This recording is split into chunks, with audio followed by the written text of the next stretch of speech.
Greetings and salutations, everyone, and welcome to tonight's second half. Brings us a lot closer to Saturday Nightmares live from New York at 12 a.m. Eastern Standard Time. I hope to see you all there. Before we get into this second half, though, a couple links. As many of you know, I rely on Patreon, PayPal, channel membership, and the merch to help the channel to continue to grow and go. Links to Patreon, PayPal, and channel membership is in the description below. Merch displayed directly under the video. Also, Dogman Frightening Encounters, Volume 1 through 3, the audiobook versions. They were written and researched by Tom Lyons, narrated and produced by me, Jeff Nadolny. Those audiobooks are available on Audible, Amazon, and iTunes, links to which are also in the description as well. And finally, last but definitely not least, if you'd really like to help support the channel to continue to grow and go, simply subscribe. It doesn't cost a cent. Click the like button, takes half a second. If you don't want to miss out on any of the informative uploads I put out daily, click that bell icon, and folks, please leave a comment. Why? Well, because all of these things really do help the channel to continue to grow and go.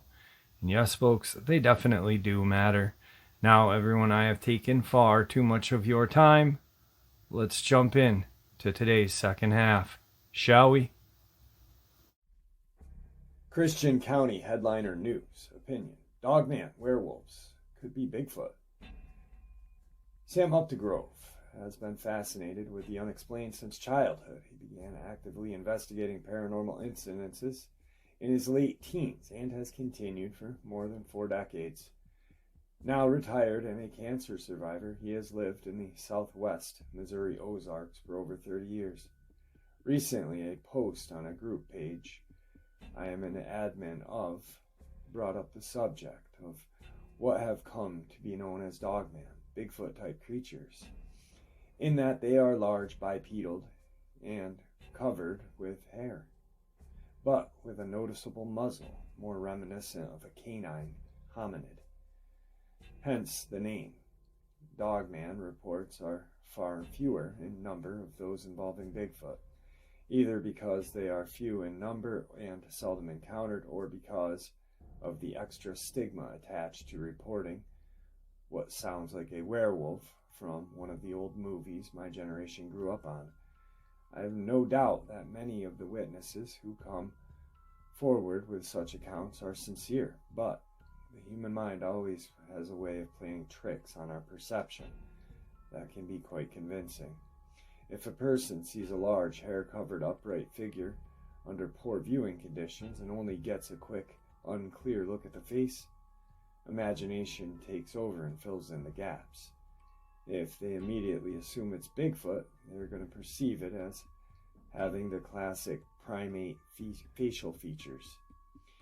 If they are immediately reminded of a scene of one of the old movies where the hero or heroine got a glimpse of Lon Chaney slipping stealthily through the forest in full makeup, well, you can guess what they'll imagine. Does this mean that I discount and discard all such accounts as either honest mistakes or blatant hoax? Not at all. There are numerous species of primates that have a pronounced snout or muzzle. The concept of rare mutation and subspecies in the Bigfoot family with this feature is not beyond the realm of possibility. Researchers are already recognizing regional variations in sizes, appearances, and personality, common to reports from different areas typically. For example, the description of the southeastern skunk ape will be radically different from the larger and more robust Sasquatch in the Pacific Northwest. Where I draw the line, which is always subject to being erased and redrawn somewhere else based on new evidence, are the reports that witnesses or researchers have found a bipedal paw print that have virtually indistinguishably from those of large dogs, aside from the fact that it is clearly on 2 legs. A pair of paws in the size range described would be virtually useless for bipedal locomotion by a creature having a large body and a significant weight. Even a trained dog in the circus act can only walk on its hind legs for a relatively short distance, and appears somewhat uncomfortable and awkward doing so. The workings of a human mind, including my own at times, never ceases to amaze and perplex me. I have more than once heard some variation of the theory that the European legend of the werewolf were in fact inspired by glimpses of a rare creature, similar to what people now call dogmen in this country in modern times. There's only one drawback. The legends describe individuals who have some manner, such as being bitten by a wolf or cursed by a witch transformed into a wolf, not a wolf-like humanoid, but a somewhat larger and meaner than an average wolf. One ancient tale even involved a ravenous wolf that was killing livestock and people around a small village. Hunters were out looking for the beast in full moonlight, and one of them saw it, fired, and shot it. The following day, a naked body of a local man was found, dead with a bullet wound. The punchline was that he had been bitten by a rabid wolf and became a wolf himself under the light of the moonlight. We do not have to cross the Atlantic Ocean to find such tales either. Many native tribes, especially in what is now the southwestern United States, had stories or legends telling of shapeshifters who could don the skins, feathers, or other parts of the animal and become one of that species, depending on the morals and purpose of the individual performing this ritual. They could utilize their animal form for good or evil. So right there we have a Christian philosopher, reverend, I don't know who he is, what he does. He is Christian, that's all I know. So, but he's making assumptions. He's never seen one, but where he, in this interesting article, says, where I draw the line, which is always subject to be erased and redrawn. Well, you know what, buddy? I have a friend who lives in California, and he sent me a print. Now, it's very interesting. We were just talking, and he has we grew up in upstate New York. Great guy, a couple years older than me, like 2 years older than me. We were in Boy Scouts together, and we actually were part of the Calico Dancers, which is a Native American dance team. Kind of, we danced fancy dance, traditional dance. We followed the powwow circuit and performed, practiced in ceremonies with elders and stuff. He moved out to Cali. Initially, he wasn't in Cali. I think he was in Missouri. He's a huge fisherman, loves fishing. When he gets out to Cali, he buys a bunch of land, and he then starts growing one of California's favorite cash crop, marijuana. He grows legally. He's got permits, and he grows CBD. Now, I knew he had a lot of land, and I knew kind of where he grows, and I was actually talking about Humboldt County, and I kind of wanted to see what his view on this was. So I said, hey, how are you? Yada, yada, yada. Long story short, he texts me a picture. And it's a paw print, a bipedal paw print, the size of his hand. Now, his hand he's bigger than me. I'm 6 foot. He's about 6'2". So that would make his hand somewhere, we'll just say, I'm measuring my hand right now, from my wrist to my pointer or middle finger is about 8.5 inches. His would be probably 9 to 10, because he's a bigger guy than I am. Now, he lays his hand by this print, and this will be the print that you guys are looking at right now in the video. Now, all I said was, dude, this is what I do on my channel. I'd like to talk to you or some people that may have had seen something. Sasquatch, Dogman, whatever. Boom, he sends me this picture, and I'm blown away because he had no idea I was contacting me. He had no idea what I did on my channel because we hadn't talked in years. And all of a sudden, he's sending me this amazing print.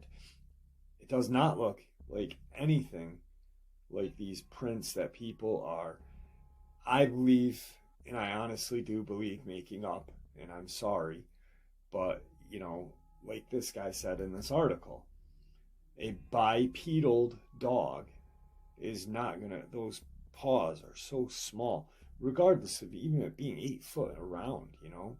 But I sent the picture to Victor, I sent the picture to Greenbelt, and they both said the same thing. That's real. So now we have this Christian organization examining Dogman, werewolf, Bigfoot. And I just found it interesting because there is no mention in this article that talks about them becoming, you know, being part of the end times. And it just, I don't know, it's very strange to me. I found the article very interesting. One of the very interesting points that I found was that who do we know that talks about Lon Chaney? Yes, Victor. And what does he tell us? That the werewolf resembles Lon Chaney. And I found that very interesting. I really did. Now, there's one thing that the guy got wrong, which is the Native Americans just in the southwest of the United States. But all tribes have a form of some sort of shapeshifter. There's legends beyond legends. I mean, go look at the Ojibwe. I mean, and that's some deep shit right there. I've read a thesis written by an Ojibwe woman, and it blew my mind away. You know, it was like 200 pages. I had a headache after I was done reading because the writing was so small, but it was amazing. So I don't know. I just wanted to share this with you guys, and I'm sorry I didn't intend on having this upload be out so late, but I wanted to include this, so I kind of had to re-render the whole thing. But I hope you guys found it as fascinating as I did. Today's first encounter. About 8 years ago, my brother John was heading home from his girlfriend's house off of a county road just outside of Boulder, 11 miles south of Pinedale, Wyoming. It was around 1 or 2 in the morning when he saw what he said was a huge dog traverse down a slope on the south side of the road and commenced to run alongside of his pickup. He was driving a 1970 Ford F-150 Highboy, which came from the factory lifted. The Dogman was running with him at about 40 miles an hour. There's a 3-foot narrow ditch running along the road, and the Dogman's head was level with his as he was driving, so John puts its height at 7 to 8 feet. It was dark in color with gray or white on its muzzle, running from its nose to under its eyes, which were amber in color. He sped up to 45, and the Dogman kept up with him, often looking inside of the pickup. He said at around 50 miles an hour he lost it, and that's all he would tell me. Today's second encounter. My first encounter happened late at night while driving home to Snohomish from Sultan, and 2 towns being about 10 miles apart. I was with my mother, and we had just finished dropping off a friend at her home in Sultan. It was late October, and there was an unusual storm going on that night that everyone talked about for the following days. Tremendous cloud-to-cloud lightning, very cold, dry wind with no rain. Bright flashes of light, loud thunder, and lots of leaves blowing around. After dropping a friend off, we were on a stretch of road that's very dark with farmland on either side, Highway 2, and both sides having densely wooded hills. We were driving a 91 Honda Accord, and at this one particular spot in the road, something caught my eye off to the left side, which was a farm field, and there was a break in the guardrail for a dirt road going into the field. Right when we were even with this break, I saw what looked like a huge dog coming up, and right then it ran in front of our car, and I hit it. We could see the top of its back, which we both swear looked more like a hyena at this point than a dog. It had to be huge to see it over the hood of the car, when you're sitting pretty low to the ground in a Honda Accord. Its fur was shaggy brown and molted with dark spots, just like a hyena, and its front seemed higher up than its back. The headlights hit it up as it ran right out in front of our car, and we could feel it get hit, but didn't see where it went, either in the air or off to the right side. It was running from the left side of the highway to the right. We were driving westward. It sent my car into an uncontrollable swerve back and forth into the oncoming lane, and I just prayed that I could get it under control to keep from getting into a head-on collision with what looked like a Ford Aerostar van. A calmness came over me, and I felt my guardian angel had taken control of the steering, because we missed the van just by a few inches.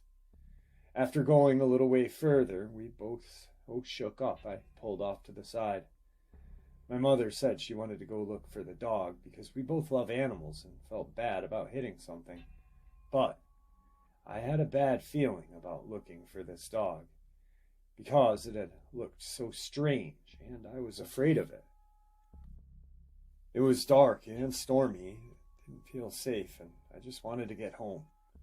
We got back into the car and stopped at a little gas station when we first got into Monroe, which is the next town between our town and Sultan.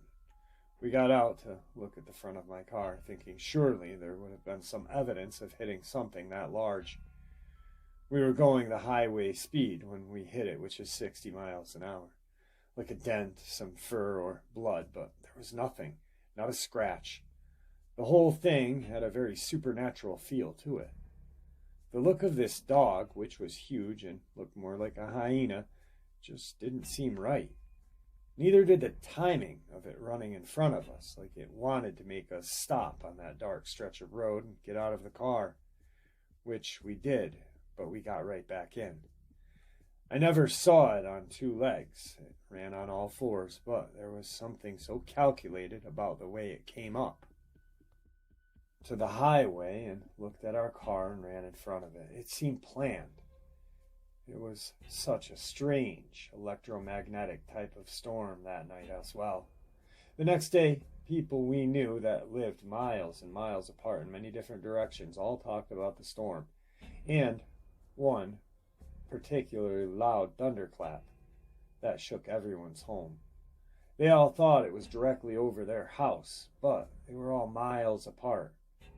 I have 3 more encounters, which occurred after the first one. I'm pretty sure this happened in October of 1997, no later than 98. Today's third encounter.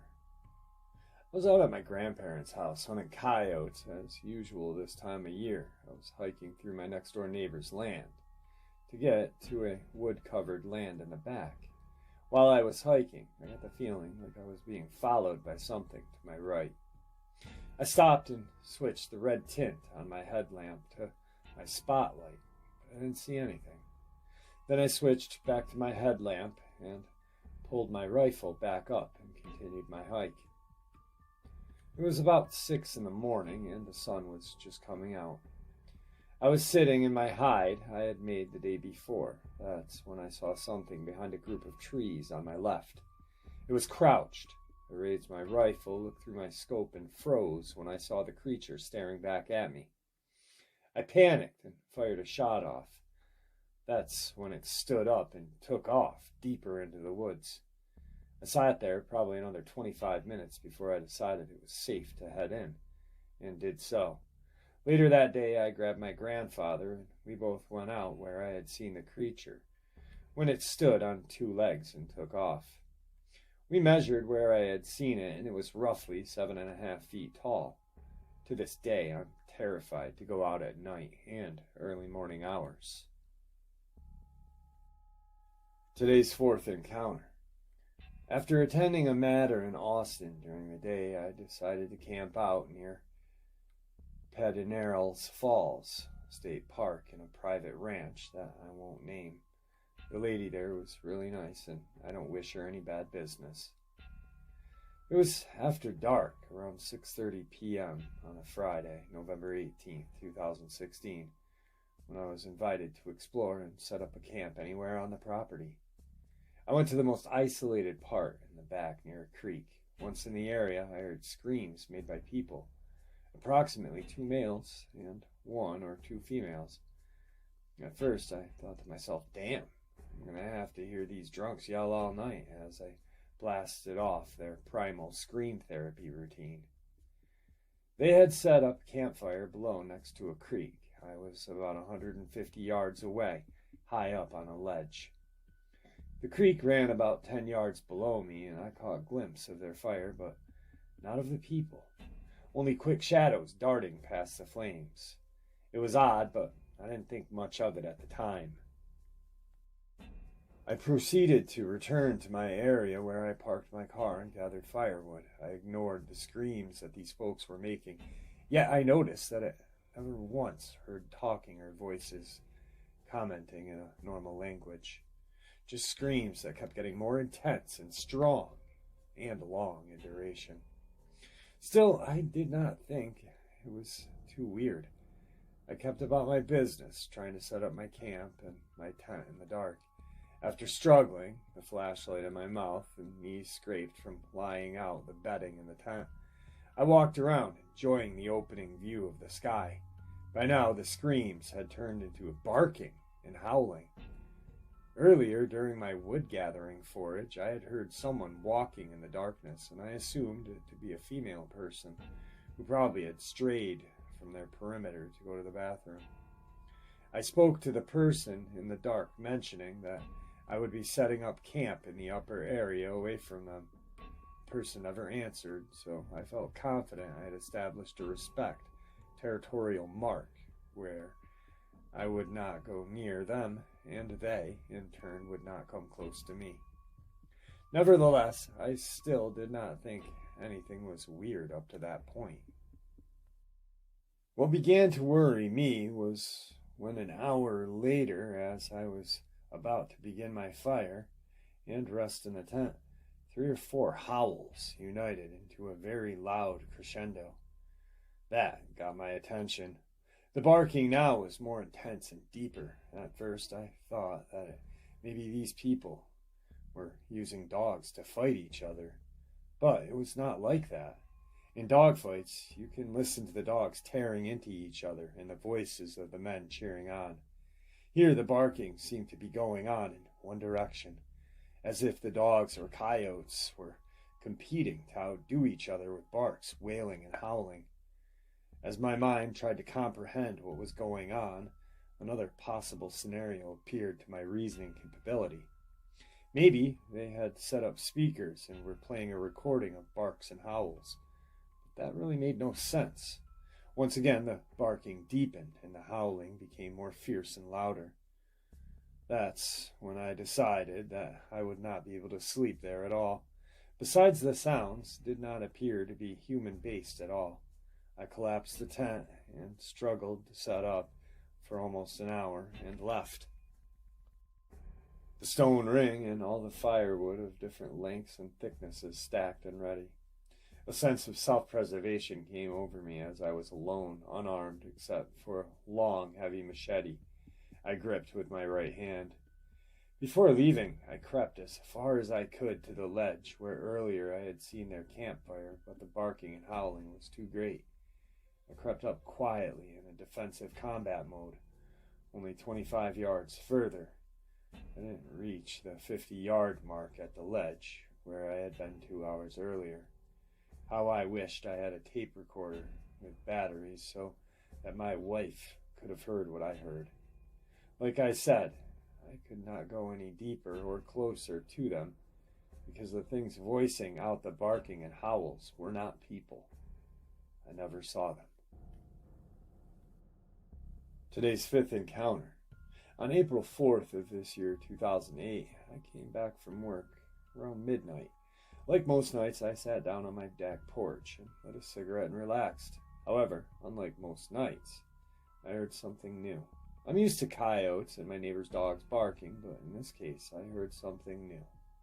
It sounded like a deep howl, but instead of the usual dog sound, it stayed as one tone, and it was octaves deeper. I heard it go from backyard to backyard, and neighbors' dogs took notice. The dog's barking triggered one of my dogs to run out to the fence line, and she began to bark at something unseen, at least from my perspective. I got up and told her, "Hey, come back here, girl, it's okay." She turned to me and sat there, utterly frozen in fear. It took a few minutes to break her out of this, and she bolted to the back door. I decided to poke my head out at the gate and look into the field behind the fence. But the tree line, I saw these amber-colored eyes standing about 5 feet above the ground. I decided to run in and took up my knife and ran out in the direction of the eyes. The whole time I walked, I heard howls. However, though when I got close to where I initially saw these eyes, every sound stopped. You could literally hear a pin drop, where I didn't see anything. I felt the presence of something watching me. After a few moments, I walked back to the porch and sat and had another smoke. It was then the howls started again. This time, though, they came from the neighbor's backyard. They have 2 shepherds, and I will never forget this sound. The first was a guttural growl noise, unlike anything I had ever heard before, and one of the shepherds shrieked, and then I heard the other get slammed against the fence. One thing led to another, and I heard my neighbor fire off a round, and then I heard this thing trail off. The next encounter was just 3 nights ago. I heard the howls start up again, but this time I heard it was making its way through the tree line behind a back lot of my house. I heard the thumping of its feet. Branches were snapping. My instincts kicked in to get cover, so I shut off the back porch light and allowed my eyes to get adjusted. There was enough light to clearly see the opening in the tree line that's about 2 of me wide and about 9 feet high. I watched in the direction where the noise was coming from, and all of a sudden, I see it stand up. I first saw the ears, tall and sharp like knives. I then saw its head, followed by its broad shoulders and long arms. It stood there watching me for what seemed like forever until it turned and ducked under a little and took massive strides, 2 legs, and walked off. It's because of this I've been conducting an investigation on this thing. I learned there was an encounter in Firestone County, not too far from me. I hope to get reasonable evidence soon. Today's 6th encounter. I grew up in a town called Hawthorne, located in Nevada. Hawthorne is located right next to Walker Lake. The main highway leading from Hawthorne to Reno is Highway 95, which, if you use Google Earth, you can see runs right between Walker Lake and the mountain range. This creates a small area of highway that is affectionately known to the locals as the Cliffs. When I was 14, my grandparents' mom and I were coming home late from a long day of doctor appointments in Reno. My grandfather was driving, and we hit the Cliffs a little after 11:30 at night. I was in the passenger seat to help keep my grandfather awake, but I still think it was just so I would sing folk songs with him. Anyway, about 1/3 of the way around the Cliffs, heading toward Hawthorne, there's a small area where the road pulls away from the mountain and creates a small alcove area. As we started to come up to it, we saw a large animal crossing the road, dragging another animal in its mouth, and it stopped in this alcove. Grandpa thought at first I might get my first look at a live mountain lion, so he slowed down. When we got to within 100 feet of it, he turned on the brights. To our surprise, it was no mountain lion. We only had a couple of seconds to look at it after Grandpa turned the brights, because after the light hit it, whatever the hell that thing was, it turned and looked at us for 1 second, and the next it leapt straight up the side of a mountain and was out of sight, leaving the mangled body of a fox. My grandfather hit the gas, and the old Buick we were in jumped, waking up my grandmother and Mom in the back seat. I'd never seen my grandfather truly scared before, but even he was physically shaking afterward. I remember the sheer bulk of the thing, and the fact that it really looked like a large bodybuilder. When it jumped in the same fashion as a human, with its arms reaching up toward the rocks almost over its head. It had long, thick fur, but you could see its muscle definition. I don't remember the facial features, but I remember the pure terror when that thing turned and looked at the car with those shiny yellow eyes. I even pissed myself. I've come practically face to face with a polar bear, and I wasn't as scared as I was when we saw that thing. Now, I don't believe in werewolves, and I haven't seen anything like it since, and I hope I never do. Today's 7th encounter. A couple winters back, right after the first snow, my mother and I were driving home from Coeur d'Alene. You have to cross the train tracks twice to get to our house. After the second crossing is our neighbors that hang all kinds of crazy signs about giants in the woods, government cover-ups, and the hoodoo legend of the howler. We've always thought these people were talking about Sasquatch, but we never guessed a chance for a Dogman. We were passing the Looney house, and it was around 2200 with clear vision. There's a bullpine tree line to my right and a hillside to the left, and my property straight on the top of a hill. My brights were on, and I remember scanning the tree line as we were passing, and about 12 feet up were 2 red reflecting eyes, surrounded by a black mass with shoulders, no neck, and pronounced ears. My shot caused me to ditch the car from not paying attention to the road. We were high-centered for about 5 minutes. I stepped out and locked the hubs. I remember having that overwhelming feeling of being watched, which then hurried my project. When I got back into the car, that feeling didn't go away. I quickly got out of that ditch and sped up to the hill toward my home. My mom was asking me why I was so worried, which she later found out why. About midnight, she was awoke into the most guttural howling you could imagine. She yelled through the house to see if I was still awake. I had already had my window cracked and listening to the sounds that we still hear every now and then. I then armed myself with an AR-15, a .45 revolver, and a .380. It's the best I had at the time. And the only way you can get the truth is to find it yourself. I trekked through the snow to the location I had seen the eyes and the exact tree. There were no tracks in the snow. I thought I was just seeing things and got all worked up over nothing. But then I looked up, around 13 to 15 feet in the tree, and about 7 feet up as well were claw marks dug into the tree. I started looking for other trees, and sure enough, there was a trail of claw marks from tree to tree. Eventually, the mystery trail came to an end and gave in to another shocking trail, large enough to dwarf a lion print, the largest dog prints I had ever seen. The trail seemed to step over large brush piles and bushes. Eventually, it led to a quad trail that follows the lower part of my property and Hoodoo Lane. What I saw next still lies there. A deer carcass with no head, no hindquarters, and no vital organs. On closer examination, the neck bone was crumbled and shattered, surrounded by torn flesh. Both legs were broken with no bite marks, and the ribs had been separated in a pattern that indicated hyperextension. There was a lot of scuffle in the snow from coyotes, but I've never seen coyotes leave breast meat and back strips.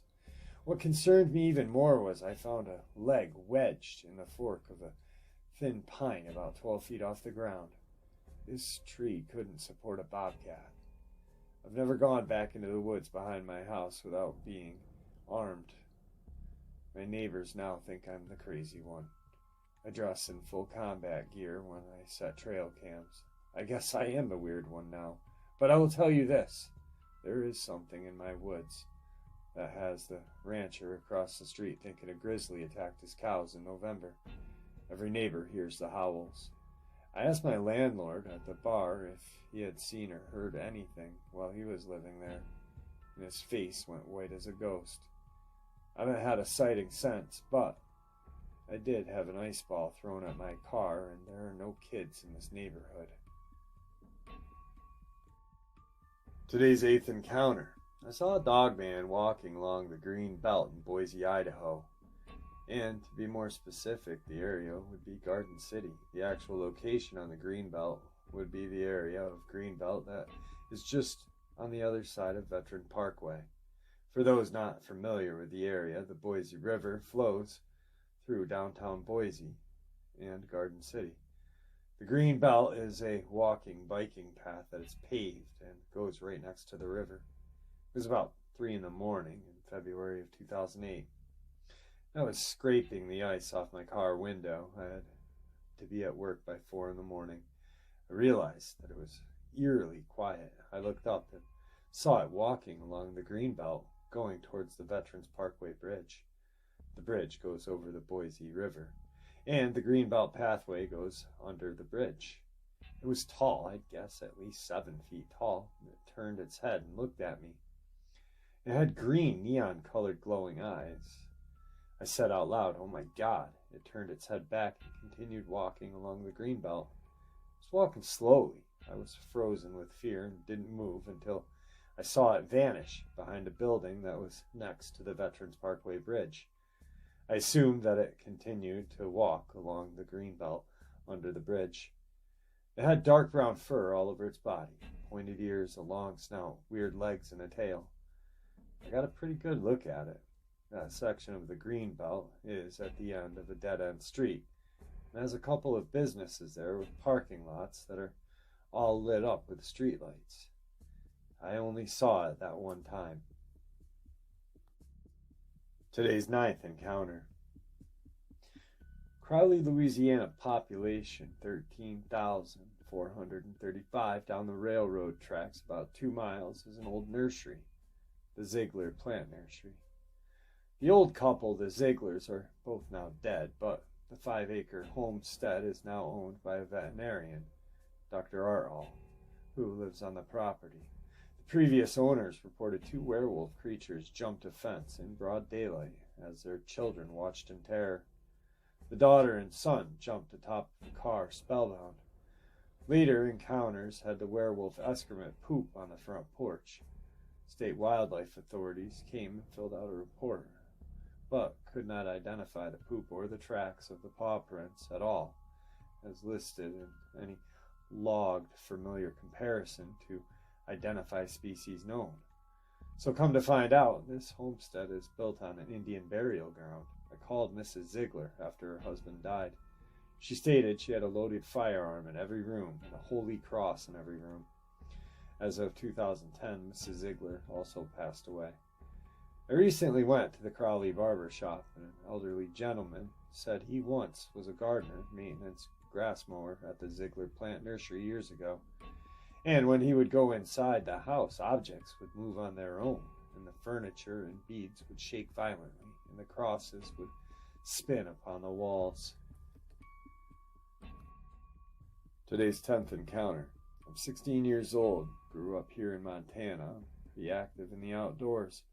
When I was 4 or 5, with my parents in a small town right next to the highway. Our house was right next to it, and my room faced the gravel road that went to the highway. It was summer and we didn't have AC, so I would leave my windows open at night so I could stay cool. One night I woke up and noticed a silhouette standing outside of my window. My eyes focused, and I saw that it had a furry outline and these frosted blue eyes it was using to look at me. I sat up in my bed, frightened, but I didn't feel the need to yell for my parents. It just kind of stared at me.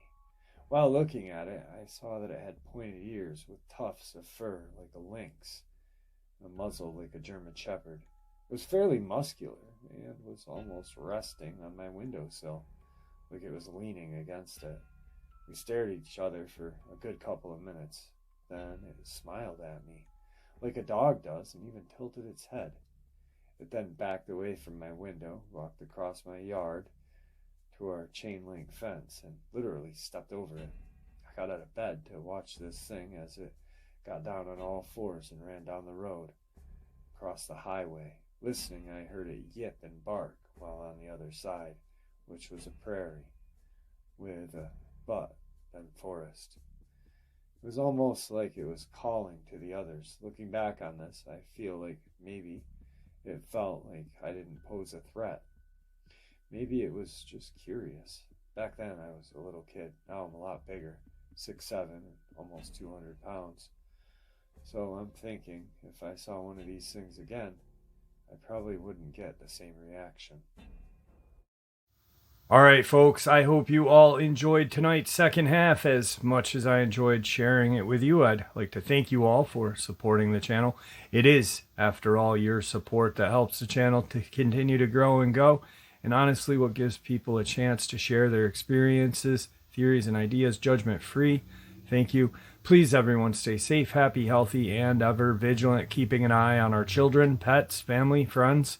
These creatures are real. They are out there and dangerous. Share this information with those you love and care about, and it may just help save their lives someday. Until next time, never stop asking questions, never stop searching for answers, and God bless.